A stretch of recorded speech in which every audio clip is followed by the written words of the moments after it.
जय हिंद साथियों। तो यहाँ पर हम आपके लिए पेपर कोड बीपीसीएस 185 सामवेगी साह क्षमता का विकास के कुछ महत्वपूर्ण प्रश्नों को लेकर आए हैं जो आपके जून एग्जाम के लिए इंपॉर्टेंट है। तो आप लोग इन सभी प्रश्नों को एक बार एग्जाम से पहले जरूर देख कर जाइएगा। अगर आपको ये क्लास पसंद आती है तो चैनल को सब्सक्राइब और वीडियो को लाइक करना मत भूलिएगा। और अगर आप लोग इस सब्जेक्ट के गैस पेपर को परचेज करना चाहते हैं जिसमें हमने बुक के जो भी सभी क्वेश्चंस आपके एग्जाम में बन सकते हैं वो सभी क्वेश्चंस हमने गैस पेपर में कवर कर लिए हैं। अगर आप लोग गैस पेपर क्लास जो हम करवा रहे हैं उसको अगर आप कंप्लीटली कवर कर लेते हैं तो आप 100% एग्जाम में अपना पूरा पेपर कर पाएंगे। तो चलिए, सबसे पहले अगर आपको गैस पेपर परचेज करना है, अगर आप वेबसाइट से नहीं हमारी परचेज कर पा रहे हैं तो आपको डिस्क्रिप्शन में एक नंबर दिया गया, तो आप लोग उस नंबर पे व्हाट्सअप करके वहां से परचेज कर लीजिएगा। और जिसको वेबसाइट से करना है सिंपली गूगल पे जाएंगे और सर्च करेंगे shop.hindustannowledge.com। जैसे आप सर्च करेंगे तो हमारी ये वेबसाइट आपके सामने खुल के आ जाएगी। तो यहाँ पर ये वेबसाइट की लिंक भी आपको डिस्क्रिप्शन में मिल जाएगी, तो वहां से आप लोग जो है इसको एक्सेस कर लीजिएगा। अब यहाँ पर आपको सिंपली सर्च कोड पे जाना है और यहाँ पे टाइप करना है बीपीसीएस 185। ठीक है, जैसे आप इसको सर्च करेंगे तो हिंदी इंग्लिश दोनों लैंग्वेज में आपको मिल जाएगा। तो यहाँ से आप लोग जिस भी लैंग्वेज में डाउनलोड करना चाहे सिंपली उस पर क्लिक करेंगे और बाय नाउ पर क्लिक करके इसमें डिटेल्स फिलअप करके आप लोग जो है परचेज कर सकते हो। अगर आपको कोई प्रॉब्लम होती है तो आप इस नंबर पे व्हाट्सअप या फिर व्हाट्सअप आइकन पर क्लिक करके हमारी टीम को व्हाट्सअप कर सकते हैं। अब चलते हैं वापस अपने प्रश्नों की ओर। तो यहाँ पर हमारा पहला प्रश्न है, सामवेगिक बुद्धि को परिभाषित कीजिए और सामवेगिक बुद्धि के विभिन्न घटकों पर चर्चा कीजिए। सबसे पहले तो हम लोग देखेंगे कि इमोशनल इंटेलिजेंट क्या होता है और इसके बाद जो है सामवेगिक बुद्धि के विभिन्न घटकों पर चर्चा करेंगे। तो सामवेगिक बुद्धि मतलब कि इमोशनल इंटेलिजेंस का अर्थ है अपनी और दूसरी की भावनाओं को पहचानने, समझने और नियंत्रित करने और सकारात्मक रूप से उपयोग करने की क्षमता क्या कहलाती है? सामवेगिक बुद्धि कहलाती है। तो सामवेगिक बुद्धि का मतलब क्या है?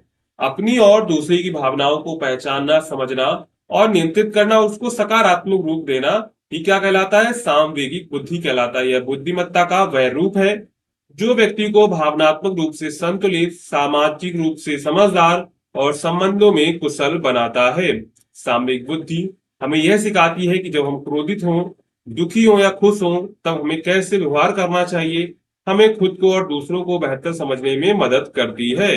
यानी कि सामवेगिक बुद्धि हमें क्या बताती है कि अगर हम क्रोध में हैं तो हमको कैसा व्यवहार करना है, दुख हो तो कैसा व्यवहार करना है, खुश है तो हमको कैसा व्यवहार करना है। और यह हमें खुद और दूसरों को बेहतर समझने में जो है मदद करती है। अब यहाँ पर जो है सामयिक बुद्धि विभिन्न घटक कौन कौन से हैं, तो जो डॉक्टर डैनियल गोलमैन है ना, उन्होंने सामयिक बुद्धि को जो है 5 प्रमुख घटकों में बांटा है। पहला घटक जो है वो है आत्म जागरूकता, मतलब कि सेल्फ अवेयरनेस। इसका मतलब है अपनी भावनाओं को पहचानना और उन्हें समझना, यह जानना कि हम क्यों खुश हैं या फिर क्यों दुखी हैं। जब हम अपनी भावनाओं को पहचानते हैं तो हम सही निर्णय ले सकते हैं। तो पहला इसका घटक क्या है? सामयिक बुद्धि का पहला घटक है आत्म जागरूकता। इसके बाद यहाँ पर दूसरा घटक है आपका आत्म प्रेरणा, मतलब कि सेल्फ मोटिवेशन। यह खुद को प्रेरित करने की रखने की क्षमता है, चाहे परिस्थिति कैसी भी हो।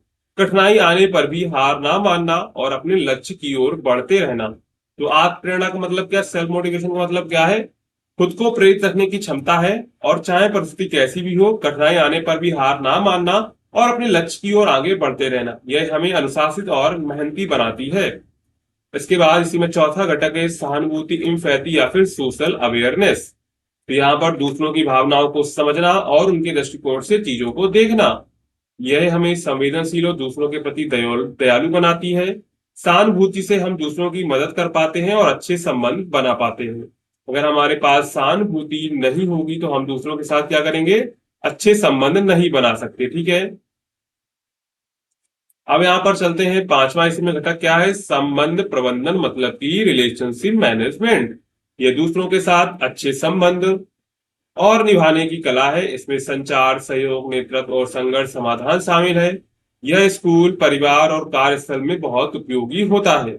अब इसके बाद यहाँ पर हमने प्रमुख घटक देख लिए, सामयिक बुद्धि को समझ लिया। अब फाइनल हमारा जो है निष्कर्ष आएगा और हमारा उत्तर जो है समाप्त हो जाएगा। ऐसे ही आपको सभी प्रश्नों के उत्तर अपनी परीक्षा में करने हैं। तो सामयिक बुद्धि सिर्फ पढ़ाई या ज्ञान की बात नहीं है, बल्कि यह जीवन में सफल, खुश और सामाजिक रूप से जुड़ा रहने की कला है। अगर हम अपनी और दूसरों की भावनाओं को समझना सीख जाएं तो हम हर स्थिति में बेहतर निर्णय ले सकते हैं और एक अच्छे इंसान बन सकते हैं। ठीक है, यहाँ पर हमने पहला प्रश्न जो है अच्छे से कवर कर लिया है। अगर आपको पहला प्रश्न अच्छे से समझ में आया है तो वीडियो को लाइक कर दीजिए और टेलीग्राम को आप लोग ज्वाइन कर लीजिएगा, जिससे इसकी पीडीएफ जो है वहां पर शेयर कर देंगे, तो सभी लोग टेलीग्राम को जो है जरूर ज्वाइन कर लीजिएगा। इसके बाद यहाँ पर हमारा दूसरा प्रश्न है, आत्मसम्मान का अर्थ एवं महत्व बताइए, आत्मसम्मान विकसित करने की रणनीति पर चर्चा कीजिए। तो सबसे पहले हमको क्या आत्मसम्मान का अर्थ बताना है, फिर उसका महत्व बताना है और उसको विकसित करने के लिए कौन कौन से तरीके हम लोग अपना सकते हैं उस पर बात करेंगे। तो आत्मसम्मान का मतलब है खुद के प्रति सम्मान की भावना। आत्म का मतलब खुद और सम्मान का मतलब खुद के प्रति सम्मान की भावना। जब कोई व्यक्ति अपने आप को मूल्यवान, योग्य और महत्वपूर्ण समझता है तो उसे आत्मसम्मान कहते हैं। यह आत्मा स्वीकृति और आत्मविश्वास से जुड़ा होता है। आत्मसम्मान यह सोचने में मदद करता है कि हम कुछ भी कर सकते हैं और हमारी भी समाज में एक पहचान है। तो आत्मसम्मान यह सोचने में मदद क्या करता है कि हम कुछ भी कर सकते हैं और हमारी जो समाज में भी हमारी कुछ पहचान है।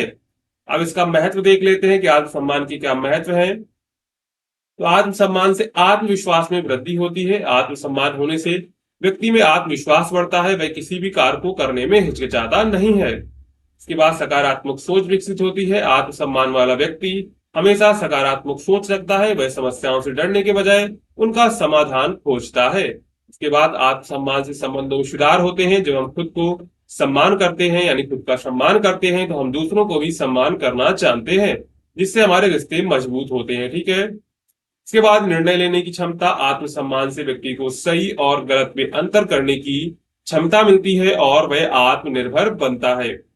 इसके बाद है आंतरिक शक्ति। तो आत्मसम्मान से मानसिक संतुलन बना रहता है और व्यक्ति तनाव से दूर रहता है। इसके बाद है आत्मसम्मान विकसित करने की रणनीति क्या क्या होंगी। तो हमने यहाँ पर महत्व देख लिया, अब हम लोग यहाँ पर रणनीति देखेंगे। तो स्वयं को स्वीकार करना, हमें अपनी अच्छाइयों और कमियों दोनों को स्वीकार करना चाहिए, इससे आत्मसम्मान बढ़ता है। उसके बाद सकारात्मक सोच अपनाना, हमेशा अपनी तुलना दूसरों से करने के बजाय अपनी प्रगति पर जो है हमको ध्यान देना चाहिए।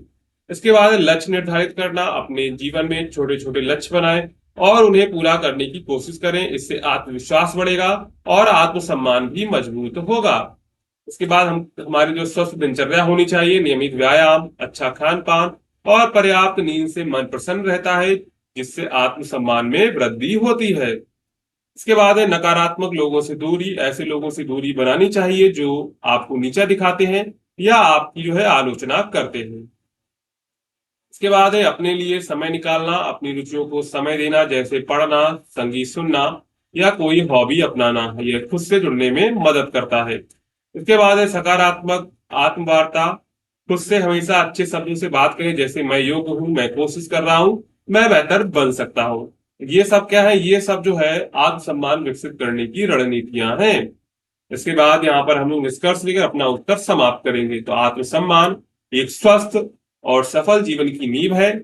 यह हमें अपने आप पर विश्वास करना सिखाता है और जीवन की कठिनाइयों का सामना जो है आत्मबल के साथ करने की जो है हमको ये शक्ति देता है। यहाँ पर हमने दूसरा प्रश्न भी अच्छे से कवर कर लिया है। अब यहाँ पर हमारा तीसरा प्रश्न है, आत्म जागरूकता और सामाजिक जागरूकता की व्याख्या कीजिए। ये जो सभी प्रश्न हैं वो आपके पीवाईक्यू से लिए गए हैं, प्रीवियस ईयर क्वेश्चन से लिए गए हैं। व्यक्ति के जीवन में भावनाओं की भूमिका बहुत महत्वपूर्ण होती है। जब हम अपनी भावनाओं और दूसरों की भावनाओं को पहचानते और समझते हैं तो हम बेहतर निर्णय ले सकते हैं और अच्छे संबंध बना सकते हैं। आत्म जागरूकता और सामाजिक जागरूकता दोनों ही सामवेगी बुद्धि के जो है महत्वपूर्ण घटक है। देखिए, जब हम अपनी भावना और दूसरी भावनाओं को समझेंगे तभी हम लोग वहां पर जो है सही निर्णय लेंगे। अगर हम अपनी भावनाओं को ध्यान में रखेंगे तो वहां पर हमारा निर्णय गलत हो सकता है। तो सबसे पहले देखेंगे आत्म जागरूकता का मतलब क्या है, सेल्फ अवेयरनेस का मतलब क्या है। आत्म जागरूकता का अर्थ है खुद की भावनाओं, विचारों, व्यवहार और प्रतिक्रियाओं को समझना। यह जानना कि हम किस कार्य से कैसा महसूस कर रहे हैं और हमारे भावनात्मक अनुभवों का हमारे कार्यों पर क्या प्रभाव पड़ रहा है। पहला है महत्व। तो आत्म जागरूक व्यक्ति को अपनी ताकत और कमजोरियों का ज्ञान होता है। वह जानता है कि किन परिस्थितियों में वह खुश और दुखी व गुस्से में होता है। इससे व्यक्ति को आत्मनियंत्रण और आत्मविश्वास बढ़ाने में मदद मिलती है। आत्म जागरूकता से व्यक्ति तनाव में भी सोच समझकर निर्णय ले सकता है। तो आत्म जागरूक व्यक्ति होता है वो अपनी ताकत और अपनी कमजोरियों को अच्छे समझता है। जिससे क्या होता है, जिससे वो समझता है कौन सी परिस्थिति खुश या दुख और गुस्सा होता है। इसमें व्यक्ति आत्मनियंत्रण और आत्मविश्वास बढ़ाने में भी मदद मिलती है। आत्म जागरूकता से व्यक्ति तनाव में भी सोच समझकर निर्णय ले सकता है। उदाहरण के लिए अगर कोई छात्र परीक्षा में खराब नंबर आने पर यह समझे कि वह डर के कारण गलतियां कर बैठा, तो यह आत्म जागरूकता है। वह अगली बार उस डर पर काम करके सुधार कर सकता है। इसके बाद है सामाजिक जागरूकता, मतलब कि सोशल अवेयरनेस। तो सामाजिक जागरूकता का मतलब है दूसरों की भावनाओं, जरूरतों और दृष्टिकोण से समझना। तो सामाजिक जागरूकता का मतलब क्या है, अपनी भावनाओं को अलग रख के दूसरों की भावनाओं और उनकी जरूरतों और उनकी दृष्टिकोण से हमको जो है वहां की परिस्थिति को समझना। इससे हमको सहानुभूति का, इसमें जो है सहानुभूति का गुण शामिल होता है, जिससे हम दूसरों की स्थिति को उनके नजरिए से देख सकते हैं। पहला महत्व क्या है, यह दूसरों के साथ अच्छे संबंध बनाने में मदद करता है। इससे हमें टीम वर्क, सेवा भावना और सहयोग के गुण विकसित होते हैं। सामाजिक जागरूक व्यक्ति दूसरों की भावनाओं का सम्मान करता है और किसी की मदद करने के लिए तैयार रहता है। अब उदाहरण अगर हम लोग देखते हैं, अगर कोई बच्चा अपने दोस्त को उदास देखता है और उसके पास जाकर उसकी मदद करता है, तो उसे समझता है, उसे समझाता है, तो यह सामाजिक जागरूकता का संकेत है। मतलब अगर कोई बच्चा अपने दोस्त को उदास देखता है, उसके पास जाकर उसकी मदद करता है, उसको समझाता है, तो ये क्या है, ये प्रकार की सामाजिक जागरूकता का उदाहरण है। इसके बाद यहाँ पर हम लोग निष्कर्ष लिखेंगे। तो आत्म जागरूकता और सामाजिक जागरूकता दोनों ही हमारे व्यक्तिगत और सामाजिक जीवन को संतुलित रखने में मदद करते हैं। ये हमें अच्छा इंसान बनने, अच्छे रिश्ते बनाने और जीवन में सफल होने की दिशा में ले जाते हैं। यहाँ पर जो है आत्म जागरूकता और सामाजिक जागरूकता दोनों ही हमारे व्यक्तिगत और सामाजिक जीवन को संतुलित रखने में महत्वपूर्ण भूमिका निभाते हैं। ठीक है, यहाँ पर टोटल हमने 3 प्रश्नों को कवर किया हुआ है। इसके बाद अगली क्लास आएगी तो उसमें हम लोग और क्वेश्चंस को कवर करेंगे। तो आप बस क्या करना है, चैनल को सब्सक्राइब कर लीजिए एंड जो है वीडियो को लाइक कर दीजिए। ठीक है, मिलते हैं अगली क्लास में। तब तक के लिए जय हिंद बच्चों।